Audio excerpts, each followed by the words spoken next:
Well, first of all, I wanted to say it's absolutely wonderful to be here and to see so many familiar faces. It was just so great to hear you introducing yourselves and realize some of you, like Julie, I've known for 28 years. We started together. Right. And also hearing people from the Henry Olaf House, that's where I did my very, very, very first workshop. And so just happy memories. And then just so many of you that I've known over the years. So it's great to be here. And my daughter said she forgot to tell me that I'm her mom. This is my daughter Terry. So okay. Okay. 2006. I was attending a conference on money disorders at a facility that had the first outpatient money disorders clinic in the U.S. We were so excited. There were, as I said, 100 mental health professionals. And the director of the program, Larry Bresser, had a vision. He had a dream to form the Council for Money Disorders. It was called the Council of Spending and Debt Disorders. And he wanted to model that over the Council for Alcoholism, the National Council on Alcoholism. And that particular day, the dream was that we would form a committee, and that committee would start working to see what we could do about bringing money disorders in the forefront of the recovery movement. The recovery movement had been going on for about 20 years at that point. You know, John Bradshaw was famous.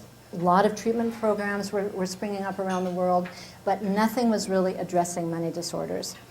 By that time, I had been in business for about 17 years. And I, both personally and professionally, saw that people really suffered and that lives were shattered because of their relationship with money. And there was nothing really there was nothing by the way of real meaningful progress being made in terms of the treatment of money disorders. So we were excited. We had this committee. We started meeting. And then St. Clair Hospital, who was the one who was sponsoring the clinic, they shut down the clinic, and I want to say that the dream disappeared at that point, but it didn't die. And today, I want to thank Alta Mira for bringing this dream alive and by inviting me here and inviting you here so that we can talk about money disorders. Okay, Marcus, let's start. First, I'd like to tell you, for those of you who don't know what financial recovery is that it's a process that helps you develop a healthy relationship with money that's both healing and life-changing. It enables you to understand where you are, how you got there, how to change your financial circumstances in the present, and to maintain a healthy way of life long into the future. Okay, as I go throughout my presentation today, I'm not going to take each one of these individually. However, you'll see how the concept of overspending, and that can be impulsive spending, it can be compulsive spending, however you want to think about it, it's overspending. Chronic debting, under-earning, workaholism and work addiction, inherited wealth and challenges with inherited wealth, and wealth addiction. I like to think of it in terms of a disease, financial disease and its symptoms, and all of you are in the recovery world, and you'll understand that these symptoms are the same for any addiction. We have denial, we have secrecy and shame, there's obsession, lack of control, inability to change behaviors despite negative consequences, and it's also absolutely progressive in terms of its nature. You won't be able to see this clearly, but you'll identify what I call the V-chart, and this shows the downward spiral of, on this side, it shows the behaviors, and then it shows the emotional, psychological, and spiritual results of a person's behaviors with money. And so it starts with things like stashing unopened mail, denying that there's a problem, bouncing checks. These are the things that you think of with people who have money problems. And if you get down here, as I said, I know you can't see this, where there's a complete loss of control, I've seen this for people who do not have money, their bills are piling up, but also for people who have money, but there's been some kind of trauma, there's been some kind of abuse where they're traumatized, and so they can stop opening their mail and they can start deteriorating, even though they have money. Okay, I guess I've never done a PowerPoint, by the way, so we'll see how this goes today. The vision of being caught in a money life drain, if we think of a downward spiral and we think of the power of something just kind of sucking us down, this is what happens when people are burdened with financial problems. So we can think about the financial burdens and out-of-control expenses. Now, financial burdens can be, I can't pay my bills, or it could be that I have inherited wealth and my family is an absolute mess and chaos. So the financial burdens can really, it can define a very, very broad concept of different problems that people have. What it does is it then affects people's their ability to save, and they have pressure to earn more money. I'll just work more, I'll just do more, I'll just earn more money, and more money is going to solve the problem. And of course, when that happens, people become even more depleted, and relationships become stressed. And we see that, they say that money is the number one problem of divorce. But I really believe that it's not. I believe that that's the thing that can kind of tip it over the scale. But there's so much about money that can be hidden and that can just kind of poison a relationship because people aren't dealing with money. And then health and well-being, we say that with stress-related illnesses, stomach problems, headaches, depression. I've seen it absolutely, have people head for the bridge. And then when we see that, the quality of life is just kind of being squeezed out of us, when we just think that our options for the quality of life that we would hope to have is absolutely diminished to the point that at the bottom of the drain, what we're seeing is financial, emotional, and spiritual depletion. So that's just like, it's a terrible place to get to and a terrible way to live. Okay. So shame and deprivation. I'll just read this. This is just something from my book. When we peel back the layers of our money behaviors and look at the emotional drivers that got us into the money life drain, we almost invariably find a profound sense of deprivation. Very often, this deprivation is fueled by an even deeper and more darkly cloaked sense of shame.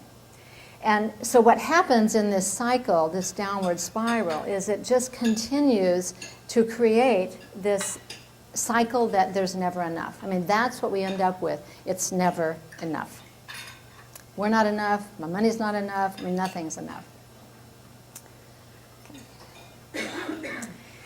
So 3 signs of deprivation is making do, doing without, making do, and overdoing.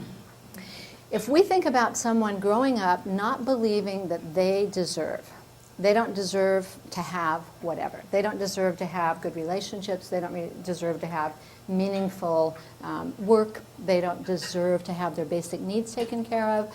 They end up in abusive relationships. But, doing without can be something that's, very, very material, very practical in terms of safety and security needs. So when you all know about Abraham Maslow's hierarchy of needs, when we talk about the absolute, what are our very basic needs? So when people are depriving themselves, I love the wind blowing here. When people are absolutely in deprivation, this is one of the things they do, is they do without their basic needs. And then making do is where they kind of cobble together, they kind of patch things together, and they settle for less. And again, this undermines this sense of I really deserve to have the quality of life that I was meant to have. And then there are the overdoers. And the overdoers are the ones who, they're just always frantic, they're always late, they can be out there spending, they can be out there shopping, they can be out there taking care of other people. But again, their needs don't count, everybody else's needs count first.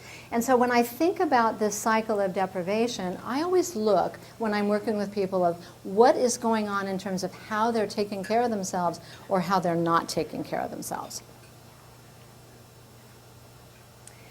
Setting a firm foundation, understanding the difference between wants and needs. And I would say that this is probably one of the aspects of financial recovery that we do really, really well, is that when we help people look at their behaviors with money, their relationship with money, and I'm going to get into some of the how-tos in terms of how you do this, it's so clear that people do not understand the difference between wants, needs, and desires. And if I sit across the desk from someone and we're putting something on a spending plan, I will say, is this a want or a need? And you may not be amazed because of the work you do. However, it always kind of surprises me how often people will look at me right in the face and say, what's the difference? You know, that people are very confused about wants and needs.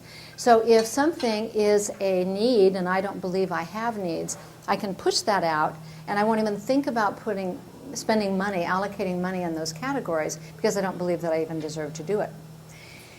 If someone thinks that everything is a need, they cannot even tolerate the concept of not spending money on those things that they really, really want, then they're never going to feel satisfied. A person can never get enough of what they don't need. And early in the process of financial recovery, and in any recovery process, I think it's very difficult for people to get to that place of even having desires, of having dreams, of having visions, because they're in such a depleted state. So really where we start is helping people identify their needs and their wants, and then out of that process grow this desire, these desires that have been dormant if they've ever been there in the first place. Okay, so now we get into, okay, what does the financial recovery process look like? Healing the cycle of deprivation. We want to burn off the financial fog and we want to rise from the money coma. And I talk about this in my book because I was in a complete money coma, meaning, you know, completely unconscious about the reality of what was going on with me financially.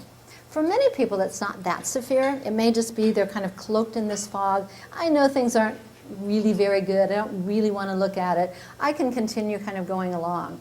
And so I always encourage clients to think about this concept of, am I in a financial fog? And of course, what we all know is being in a financial fog, living in a money coma, there can kind of be this sense of everything's okay. I'm just kind of cloaked in this fog. I'm not really going to look at it. And the terror, the fear that people will experience when they think about waking up and becoming conscious about what's going on with money. Oh, and then I love this quote by Lily Tomlin. You know, when we think about the opposite of denial, you know, it's being in reality and truth. And she says, the best mind-altering drug is the truth. Okay. So now this is kind of the nuts and bolts of the financial recovery process. The key to becoming conscious and connected is tracking. The key to becoming conscious and connected to your money is tracking. And anybody, I would bet if I took a poll right now, any of you in this audience, if I said the key to solving money problems, the first step would be starting to write down everything you spend, I bet 95% of you would just go, really? Could that make that big of a difference? And the thing is that tracking our money, that means all money in and all money out, what it does is it starts bringing a mindfulness. I'm conscious. I'm actually spending money. And everything is designed in our society, and it's been happening more and more, to disconnect us from our money. You know, and it's not going to get better. I mean, the time is going to come, I think, that, you know, we're not even going to have to use those little plastic cards anymore. I mean, there's just going to be these little barcodes, you know, that we have. So casinos have known this for years, that if they change money into colorful chips, that when people are gambling, they will spend a lot more money than if they were throwing real hard, cold cash out on the table. And so everything in our banking system and our economic system is set up to disconnect us as well. So we have ATM machines. You know, kids think that money just comes out of a wall. And we have even our debit cards. I mean, there are people that can still be very vague and very much in denial just using their debit cards. But then you bring out credit cards, and you know, you were talking about the brain science here. There is brain science that proves that people spend 20 to 30% more using plastic. And so I say plastic, it can be true with debit cards, particularly for people who are not aware of how much money they have in their accounts. And the banks, they're very great. They don't call it overdraft protection anymore. They have another fancy name that just looks like, hey, we're here to take care of you. You can spend over that amount, and we'll just put more money back in. Of course, we're going to charge you 30% for that. So tracking is what makes us mindful, keeps us conscious and connected. And I cannot tell you, even though there's so much resistance, people will say, once they started tracking, things started shifting immediately. And one of the things that will happen is, if I have to write it down, I don't want to spend it. And so if somebody's feeling ambivalent about a particular thing in their life, so let's say that someone, because we're talking about addictions, they feel, okay, I am buying ice cream cones 3 times a day. The fact that they're going to write that down can oftentimes stop them. The other thing that can happen is it can stop a person from doing it, because if they write it down, they know they're going to have to look at it, and then that may be something that they would have to change. So, you know, there's that keeping the person in the process, and tracking, as simple as it sounds, is a big step. You will hear a lot of people say, just track for a month, see where your money goes, you know, or for a week. And I say, one day at a time for the rest of your life. I still, if I pulled out my purse, I could show you my little cash tracker. I still write down my cash, even though I was preparing to come here today. I did my cash this morning. I looked in my checking accounts, and I updated my registers. So tracking is absolutely one of the key foundation pieces. Anybody have any reaction? Is there anybody here that had that reaction, like write down everything you spend, all money in, all money out? Yeah, I thank you for the couple of honest people in the audience. Appreciate it. Okay, the other thing is, you know, people will start seeing the consequences of their behaviors, and that's really a good positive thing as well. Okay. Oh, and this is another great quote. Back, Marcus, just 1 second. Instant gratification takes too long, and that's a quote by Carrie Fisher. And that's the thing, too. We want that instant gratification. We're going to spend, again, completely mindless until we run out of money, and then we go, oh my gosh, where did it go? Okay, thanks, Marcus. All right, the second part, after tracking, now we have information. We have some actual concrete information. What have I been spending my money on? And so at this point, we want to do what we call a plan, a spending plan. A spending plan, it's not a budget. Budgets and most money management programs are rear view mirror accounting. You know, I look at it, I download everything from the bank, I look at it after the fact, maybe once a year when it's time to take it to my accountant. And maybe it's, you know, once a month I just dump it in, kind of sort it in the different categories. But there's no real connection between a plan and what actually happens. The other advantage of having a plan is that hopefully when we're doing our plan, we're taking care of our needs. We're really making sure that whatever our resources are, of our time, energy, and money, that we're spending those resources in a way to meet our deepest needs first. And we want to really practice do no harm spending.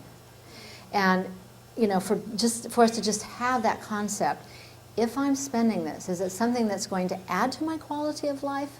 Is it something that's going to distract from my quality of life? Is it something that's going to impact my quality of life in the future because I'm spending it all today? So I think that creating this spending plan, it's kind of the bridge from where we are to where we want to go.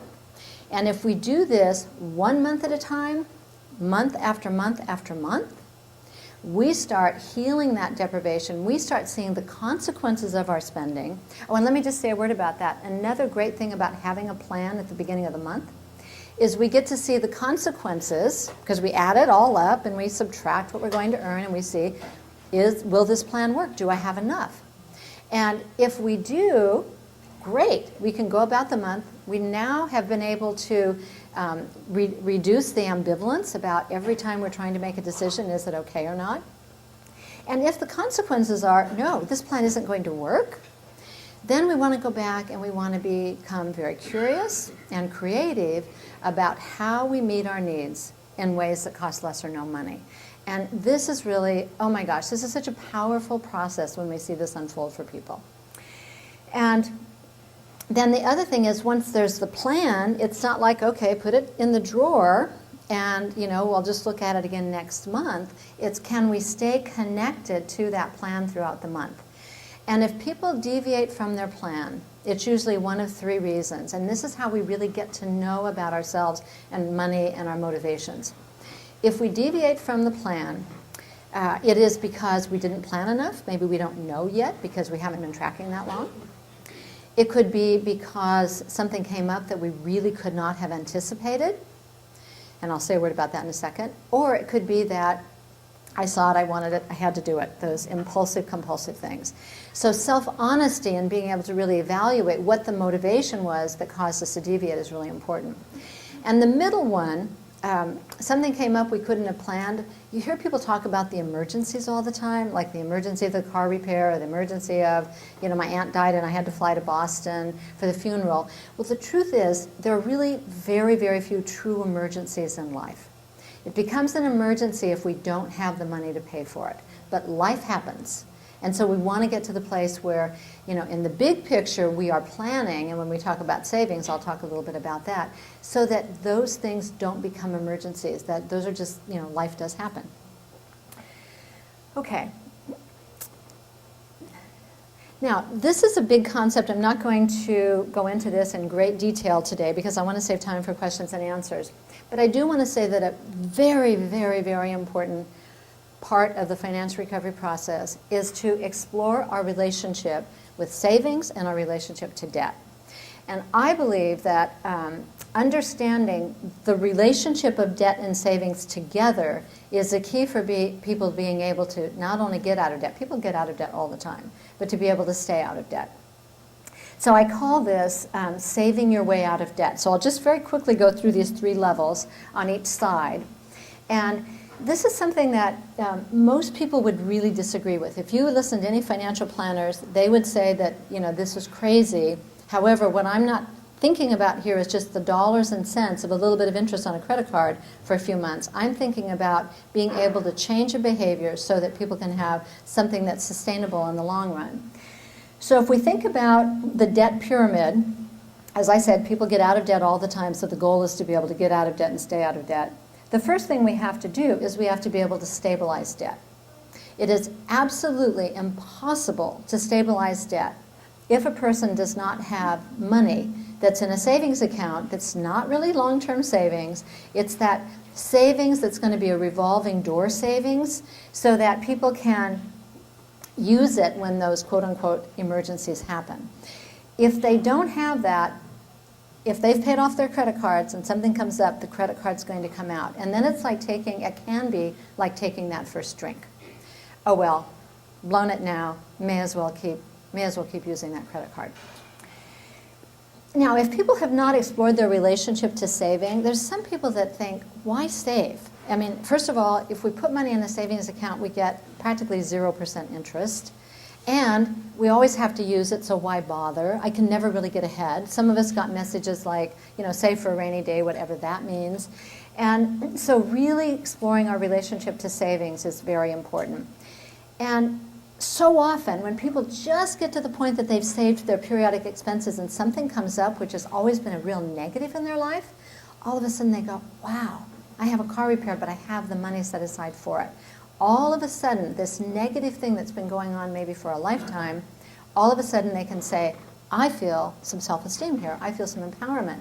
I'm able to take care of this. After we get stabilized and people get on a spending plan and they start saving for the periodic expenses, then we can absolutely move up to managing debt. At this point, we do want to look at a plan for getting out of debt. At this first stage, it may be just paying the minimum until you just kind of get to the place. And that's what people will object to. I want to pay more than the minimum, but that's one of the things that keeps the denial system going. I'm paying more than the minimum, but they're still charging. So they don't really get any place. And then the idea eventually is to be debt-free and be able to sustain that and stay debt-free. Now, savings, we want to move from periodic savings. We want to then have our next level of savings highlighted and named as our safety net savings. This is our income protection.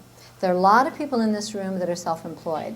For self-employed people, I was talking with someone the other day who, she's a client of mine, who was very ill. She had had an automobile accident, and so that she had, just being in an automobile accident, even if you're not visibly hurt, you don't have specific wounds. She was traumatized, but she still had to go to work because she has no money in her safety net savings. Safety net savings is to protect us if we want to take a vacation or we need to take time off of work because we're sick.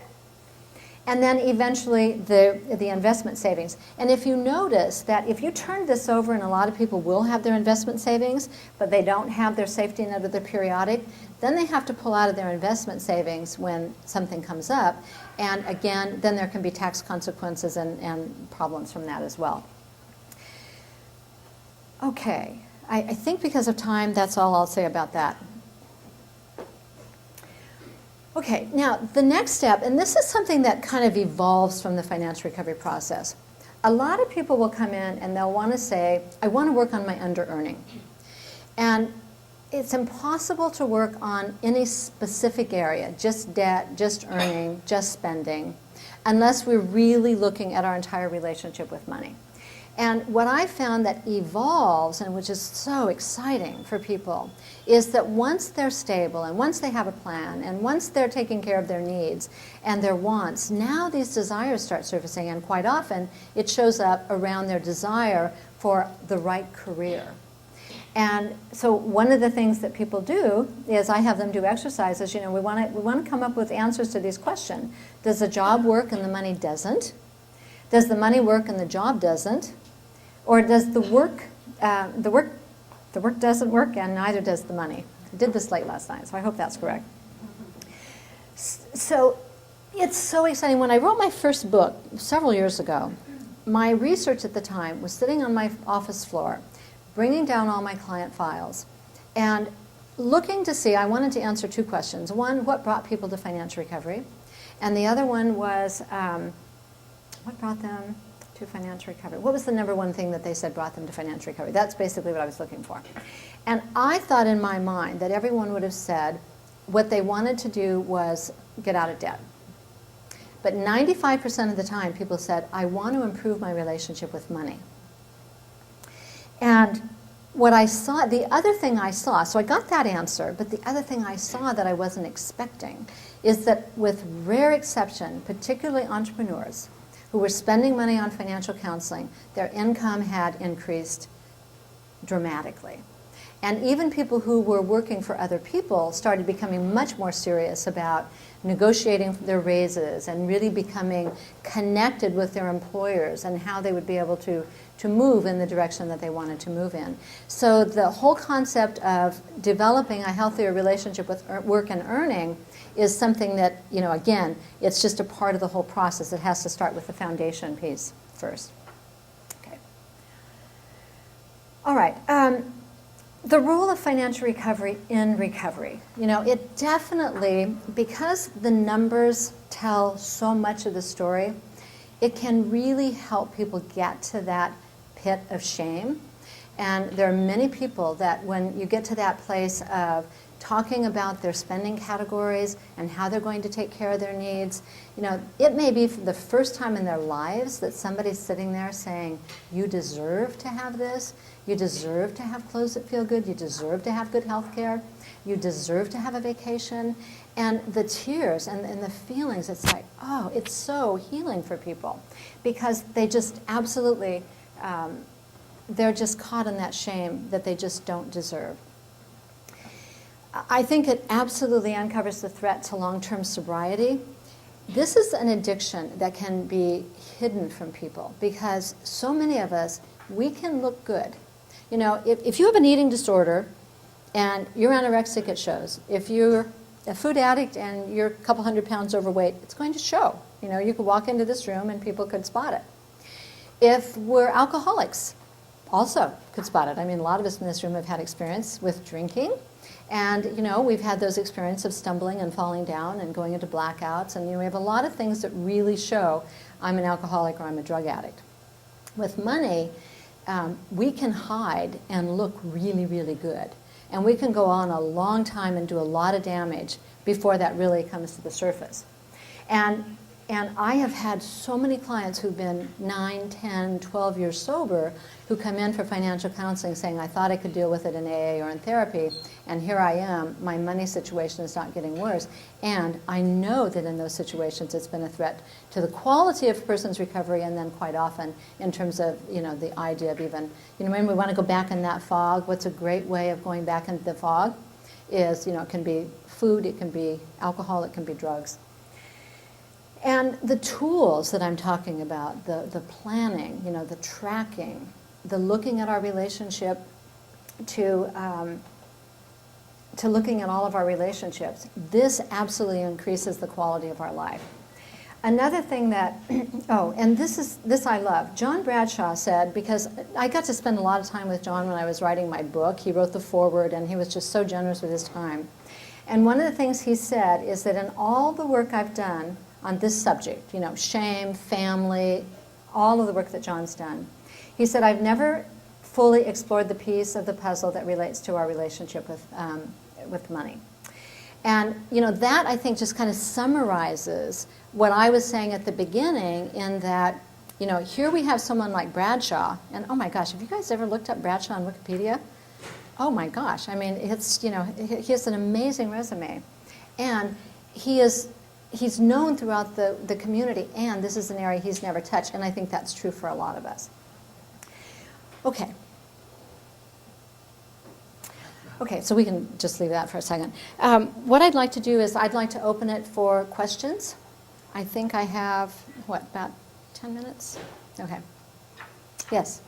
How does your program work with DA? Well, it's just like if you think about therapy and AA, it's an adjunct to DA. DA is fantastic, like any other 12-step program, where it really focuses on the spiritual aspect and the steps of surrendering, powerlessness and surrendering, and so on. And DA is an amazing program, and DA is something that I stumbled into accidentally about 26 years ago, and it was fabulous. Just like I went to AA, and then I found out, not enough. I also wanted therapy. I also wanted treatment as well. So I think it's just kind of think of it in that role.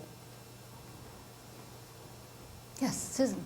Hi, I'm just wondering how much you were talking about a treatment program for the person who has financial problems, and I certainly have my share, but I'm also married, and my husband is really vague, and whenever we'll talk about getting something, his automatic response is, we can't afford that. And those words send me through the roof, because we can afford whatever we want to, and it's just that it's where we want to put our money. It's that deprivation thinking. And I will confess that one of the things that I've done is help him. I got rid of his credit cards, just helped him his money, and I'm just wondering if there's any codependency, because even with DA, there's not a sister program for the loved ones. Like Al-Anon, right. Yeah, exactly. And what I've done over the years is I have referred people to Al-Anon. Yeah. And of course, I love it when couples will come in and work together. It's ideal.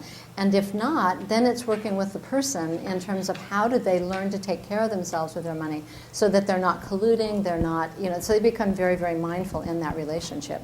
So thanks for bringing that up, Susan. Codependency and money and relationships is just, it's prevalent. I forgot to tell the end of the story, because I will say to him, I'm trying to be more positive. Could you please not say we can't afford that? And so he said, okay, I'm positive we can't afford that. Right. Well, and one of the things that can be really helpful that I've seen that's very effective is, and by the way, this is on my website and you can download this. I have a 92-page money autobiography that takes people from their earliest memories of money through their adolescent years, through their young adulthood, and up to present day, and helping people see how they develop their belief systems and attitudes about money. And when I've done that with couples, so often when a couple is sitting there and sharing their story, they have insight that they didn't have in terms of how their partner is affected. And so they can get to a place of understanding and empathy rather than the polarization that can happen, because all we're seeing is what's here today. We don't know what went into creating all of that. Yes? What do you think of Kiyosaki's cash flow game? I've heard from my financial planner that it's a great game. I haven't personally played it. What do you think of it? I think it's great. I've done it. I've played it many times. Great. It does change your perspective. What is it? So would you recommend it for families? Is it something that children Especially, can? it's like Monopoly, only it's Right, an adult yeah. Monopoly. Yes, as I said, It's my. real-time values, Mhm. and the basic thing is that assets are liabilities. A lot of people think a house is an asset. Right. In actuality, it's a liability. Exactly. And that's one of the biggest aha I got. Well, and I think one of the things I love about what you're saying is that there are a lot of tools out there, and how great it would be in families if they're playing a game where you can teach the lessons rather than sitting down and saying, okay, Larry, it's time for a lesson. I'm going to teach you about money. Very, very experience it. different experience for a family than It's not talking, it's experience. exactly. Thank you. I'll have to check it out. Sounds wonderful. wonderful. Terry? What it is again? What's the name? Cash flow. Well, it's Robert Kiyosaki's Rich Dad, Poor Dad, and he developed a game called Cash Flow. Yeah. And he has, one for children, which I don't think is very good. I bought it for my kids. I couldn't even play it. And my kids could play the adult one much Okay. easier. So Great. I think the adult one is the one to go for. It's kind of expensive. It's about $200, but it was worth Right. it. And it gave me a chance to discuss money with my ex, because she had an idea that when I made $17,000, she had $17,000 to spend. Right. The concept of gross versus net. And Lots I had of. to pay a receptionist Mhm. and overhead and all that kind of stuff. But it created a dialogue and an experience for my children, Mhm. which you don't get when you just say, don't buy that. Exactly, yeah. Then you set up this resistance and this barrier in terms of communication. Thank you for sharing that. It's fantastic. And Okay. where are you practicing? Well, I now have a telephone practice. A telephone. Telephone practice. I don't see people in person any longer, and I train Virtual? people virtual. I train people all over the country and all over the world to be financial recovery counselors.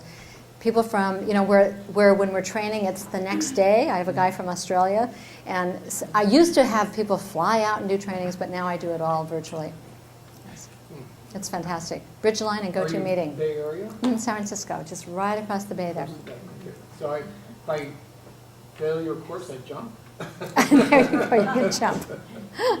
Teasing, Okay. I'm teasing. All right. How are we doing, Marcus, on time?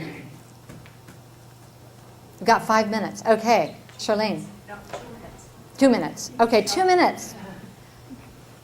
Yes. Go ahead. No, right I have here. a question. It's actually not some, clinically I'm thinking about, I see a lot of students, and some of them had huge loans, like $300,000, Oh. $400,000. They Yeah. put themselves through, undergrad, grad, and PhD programs. And even if they come into a sense of reality with it, it's just that kind of crushing debt. It's just an overwhelming thing to contemplate. Yes, what she's saying is that she has clients who come in who are Yeah. just overwhelmed by the crushing debt of student loans. And they pay me through their student loans, and so it's like, I'll say my fee, and they'll say, well, that doesn't matter. Because they're using Yeah. student loan money to pay you. Yeah, it's just it's really hard for a lot of them to have money and meaning to the money when it's just so Right. deeply, in debt. It loses something, and it's really hard to sort of reinforce the reality of it. Well, I like what you're saying. Basically, you're bringing two things up. Is once you see them, they're already kind of embedded in this process Yeah. where they're used to just, hey, it's coming, it's kind of free, kind of the disconnect that I really will have to pay it back. Well, they know they have to pay it back, but it's just the idea of working within that sea of, Right. it's just not black and white. 'Cause they, And for a lot of people, though, they know they won't have to pay it back until they're out in the job force. So even though, they may be putting words to it and giving voice to it, there still may be a disconnect from the reality that, oh, I absolutely, I really have to be calculating what kind of work I'm going to get and how I'm going to calculate the debt repayment for those student loans. Yeah, it's a big challenge. It would be so great if we can get people before they do that so that they can start connecting what the consequences are going to be while they still have time to perhaps make different decisions. One of the things that a lot of people don't seem to be aware of is that the representatives and senators' children do not have to pay back their student loans. Our children do. There we go, What is that politics, great. Okay, so Well, I know we're out of time, and I just want to say it's great to be here, and my hope for all of us is that we can have a wonderful, healthy financial life, which means that we would hopefully have a wonderful, healthy relationship in all of areas of our life. Okay, thank you.